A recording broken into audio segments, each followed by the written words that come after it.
Teman-teman, sebelum kita tutup untuk sesi ini, saya akan memberikan satu kesimpulan atau penguatan singkat bagi kita semua. Jadi mohon perhatian, semua duduk sambil perhatiannya ke depan.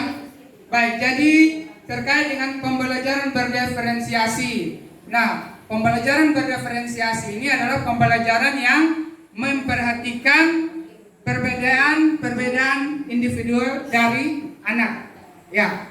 Nah, walaupun pembelajaran ini berorientasi pada perbedaan pada individual anak, namun bukan berarti pembelajaran ini harus sesuai berdasarkan prinsip satu orang guru dan satu orang siswa. Tidak seperti itu. Siswa itu kita peta-petakan, kelompokkan berdasarkan dengan kebutuhan.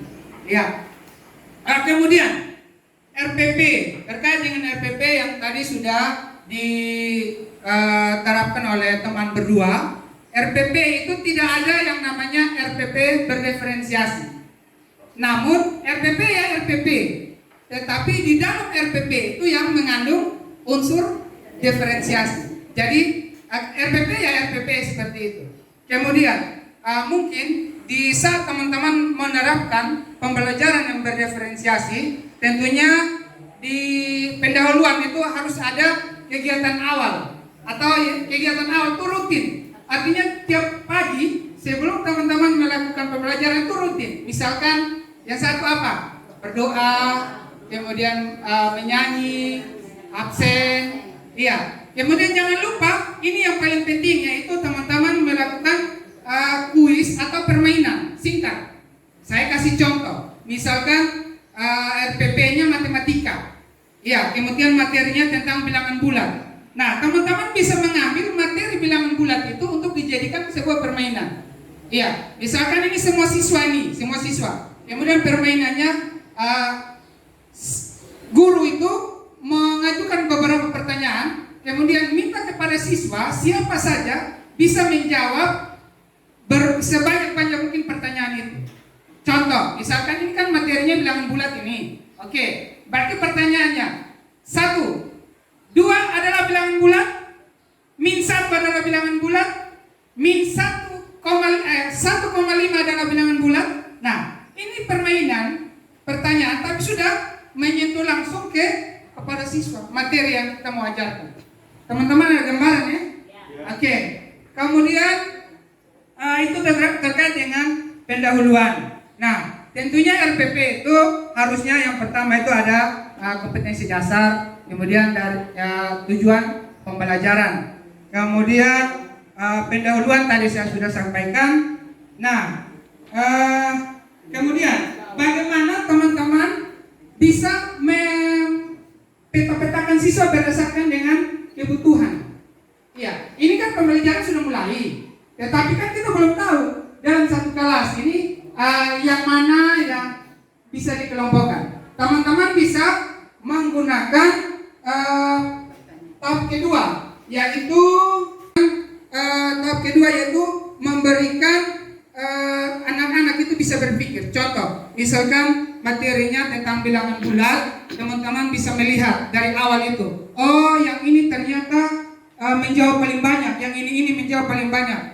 Ya, kemudian dari situ teman-teman sudah bisa tahu, ya kan? Jangan terlalu banyak-banyak. Misalnya buat dalam 3 kelompok atau 4 kelompok saya sudah bisa. Pasti yang paling banyak menjawab, misalkan ada 10 pertanyaan, sekitar 5 atau 6 orang dia menjawab 9 pertanyaan dengan baik, maka teman-teman sudah bisa tahu, oh 9 orang ini ternyata dikelompokkan sendiri. Oh 5 orang ini ternyata belum bisa menjawab sama sekali. Nah, ketika teman-teman melakukan pemetaan itu, bentuklah kelompok kecil dalam kelas, kemudian buat satu diskusi. Misalkan dikasih materi tentang bilangan bulat itu, lalu anak-anak itu berdiskusi dengan materi yang sudah dibagi. Nah, di mana letaknya nanti teman-teman sebagai guru? Teman-teman itu ada di kelompok yang memang belum bisa, masih membutuhkan bantuan. Teman-teman ada di tengah situ sebagai pimpinan diskusi seperti itu. Kemudian anak-anak yang sudah bisa itu tunjuk satu orang untuk dia untuk memimpin diskusi tersebut. Bisa ya? Oke, nah itu bereferensiasi prosesnya sudah jalan. Karena di saat teman-teman ada di kelompok, teman-teman memimpin diskusi dengan anak-anak yang masih butuh bantuan, itu berarti diferensiasi prosesnya sudah jalan. Oke, kemudian jangan lupa setelah pendahuluan, setelah habis permainan itu, teman-teman harus melakukan refleksi awal 10 menit. Tanyakan kepada anak-anak, bagaimana tanggapan kalian tentang permainan tadi atau kuis yang tadi? Minta mereka menjawab sendiri. Kemudian perasaannya bagaimana? Misalkan kita mengulang lagi permainan yang lain, bagaimana? Anak-anak masih mau atau tidak? Tanyakan kepada mereka.